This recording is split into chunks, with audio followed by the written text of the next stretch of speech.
தூங்கி எந்திரிச்சு இந்த ஃபேஸோட எங்கே கிளம்பி போயிட்டோன்னா நாங்கள் வந்து கொஞ்ச நாள் ஆச்சு காய்கறி எல்லாம் வீட்டுக்கு தேவையான அளவுக்கு வாங்கிட்டு அதனால நேராக உழவர் சந்தைக்கு தான் போயிருந்தோம். வீட்டில் இருந்து ஒரு 7 மணி 7:30 போல தான் நாங்கள் கிளம்பியிருப்போம். அங்கே போனோடனே வைஷாகு தான் ஒவ்வொரு காய்கறியாக செலக்ட் பண்ணி வாங்கிட்டு இருந்தார்.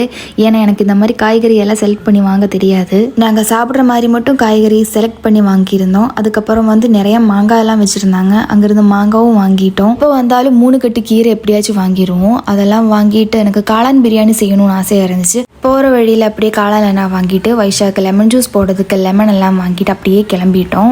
எப்பயும் காலையில் வெளியே போனால் டீயும் வடையும் குடிப்போம். அதே மாதிரி ஒரு கடையில் ஏறி டீ வடையெல்லாம் குடித்தோம். எனக்கு வந்து சாப்பிடும் போதே டீ குடிக்கணும். சாப்பிட்டு முடிச்சதுக்கப்புறம் டீ குடிக்க பிடிக்காது. ஆனால் வைஷாக்கு வந்து சாப்பிட்டு முடிச்சதுக்கப்புறம் டீ குடிக்க தான் பிடிக்கும். மோஸ்ட்லி கேரளாவில் வந்து சாப்பிடும்போது தான் டீ குடிப்போம். நானும் அப்படி தான். அதனால் வடை வந்ததுக்கப்புறம் கொஞ்ச நேரம் வெயிட் பண்ணி டீ வந்ததுக்கப்புறம் ரெண்டுமே சேர்த்து தான் நான் சாப்பிட்டேன். நீங்கள் எப்படின்னு கமெண்ட்டில் சொல்லுங்கள். அப்போ அத்தை ஃபோன் கூப்பிட்டு சொன்னாங்க அவங்க வீட்டு பக்கத்தில் வந்து நாய் குட்டி போட்டுருச்சுன்னு. அதனால டீயும் வடையெல்லாம் வேக வேகமாக சாப்பிட்டு நேராக அங்கே கிளம்பிட்டோம். அங்கே போன உடனே அத்தை காமிச்சாங்க. நான் அது வந்து ரொம்ப வெயிலே கிடந்துருச்சு. மனசு கேட்காம நானும் அத்தையும் போய் அதை கொஞ்சம் மாற்றி போடலான்னு சொல்லி மாற்றி போட்டுட்டோம்.